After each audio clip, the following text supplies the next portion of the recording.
Hello there guys, and welcome back to a brand new Star Wars gaming news update. Over the last week we had a ton of rumours surrounding upcoming Star Wars games like the KOTOR Remake, LEGO Star Wars The Skywalker Saga and more. So in today's video I want to go over all of the news for you guys in one go. Before that though, if you want to stay up to date with all of the latest news in Star Wars gaming, then be sure to subscribe to the channel with those notifications turned on. Also, please be aware that most of today's video will focus on rumours, so do take them all with a grain of salt, as they may not end up being true, or they are true but may never happen. Firstly, I'm going to start off with the one thing that isn't really so much a rumour and is more of a leak / actual confirmation, and that is Empire at War 2. It was kind of confirmed last year and about 2 years ago when this guy called Jake emailed the boss of Petroglyph Games, Ted Morris, about whether or not we'd ever see a sequel, to which Ted replied saying that they have discussed it with EA, but for the time being they were to focus on the Command & Conquer remake. Many of you may remember me making a video about this all last year when Jake emailed Ted, but this seems to be a yearly thing. So on December 30th last year, Jake sent Ted another email asking if we'd see a sequel, to which Ted replied with the following. The short answer is yes, but the problem is when.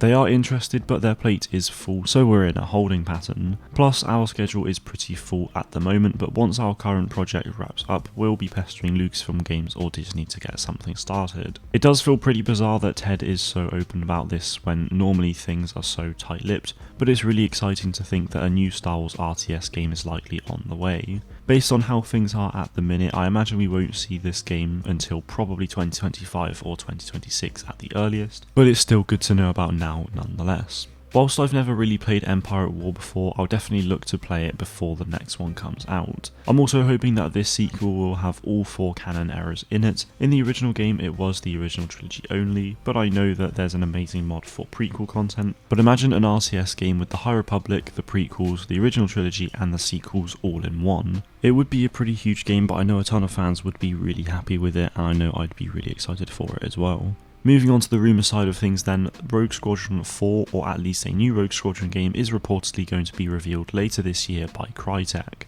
That is all Leaky Panda says, so it's not a huge amount to go on, but I'll be very interested to see if this is true. Judging by the comments on the Star Wars Leaks subreddit post, Leaky Panda is known to be pretty unreliable, so definitely take this one with a pinch of salt. Either way, I think it would be awesome to see a new Rogue Squadron game, and with the film likely releasing in 2024 instead of the original date of December 2023, the game could tie into the film quite nicely. The original 3 Rogue Squadron games are obviously not canon, so this new one from Crytek could very well be a reboot of the franchise, a bit like what DICE did with the Battlefront series. Rogue Squadron is of course mentioned in the Squadron's campaign via Wedge Antilles, as he is the leader of the squadron, so perhaps it could even have some reference to that in this new game. The Squadron's gameplay is heavily inspired by the Rogue Squadron series, so perhaps the new Rogue Squadron game could play a bit like Squadrons, which if that does happen would be awesome. A few days after all of that, the Bespin Bulletin posted an article on his website regarding LEGO Star Wars The Skywalker Saga, Jedi Fallen Order 2 and the KOTOR Remake.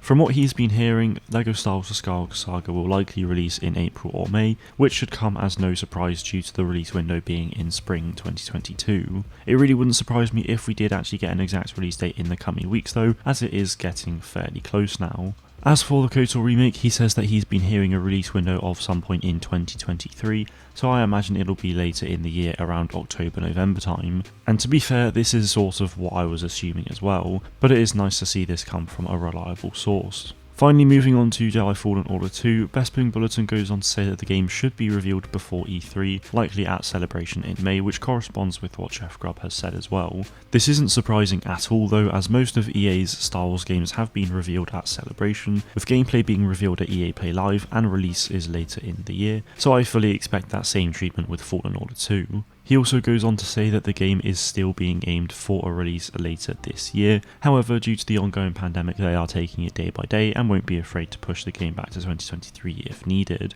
Hopefully it won't get delayed, but if it does then at least Respawn will have more time to work on the game and polish it. If it does get delayed then it may only be for a few months as well instead of being a whole 12 months, so it may only be 3 to 4 months instead of a whole year, so instead of a probable November release date it may release in February instead. That of course is just my speculation, so we'll have to wait and see what happens.